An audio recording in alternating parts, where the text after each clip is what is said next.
Stephen Glennon, the best compliment I can pay is that I wasn't able to tell who the All-Ireland champions were. You matched Dublin. Yeah, I suppose the big thing today was work rate, and that we came with a performance, and that was the only thing that really mattered, that we did come up with a performance, that we were able to measure up for as long as it took in the game. In fairness, for a good long periods of it, we did look in control, and then there were other periods then where Dublin got on top, which was to be expected. But 58 minutes gone, Dublin had hauled themselves back into the game, and you were kind of saying, well, at least we got the performance, and that was the most important thing. But everything else after that was the girls' desire to come through and take the points, and that's where the credit lies there.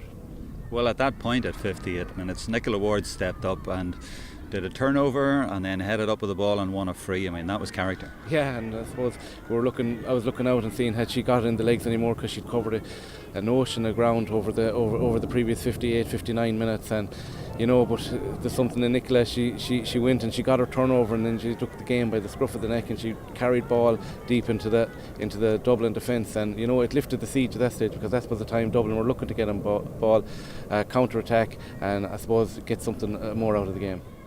People abroad, shall we say, outside Galway would maybe have been asking questions over the last while, have they got it? On today's performance, you think they have?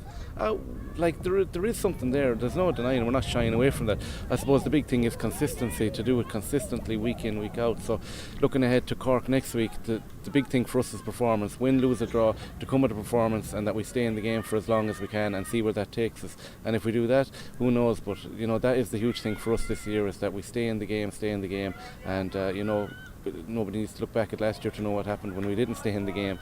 That's where I suppose a lot of our play is stemming from, this desire to stay in the game for as long as we can.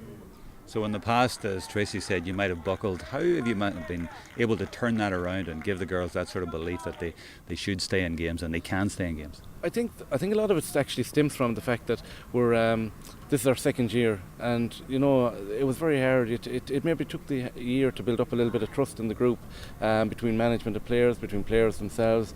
But I'd like to think that the work that we did last year didn't go to waste either, regardless of what happened in the quarter-final, that we're seeing some of that bear fruition now. And then with some of the young players we've coming through as well, we were able to strengthen the squad. Okay, we lost a few. There's a couple of players that you would like to have had from last year as well, but that's just the nature of the game. But what we have in there now is 33 committed girls who have actually worked very, very hard over the last month, and thanks be to God they got a bit of reward for that today.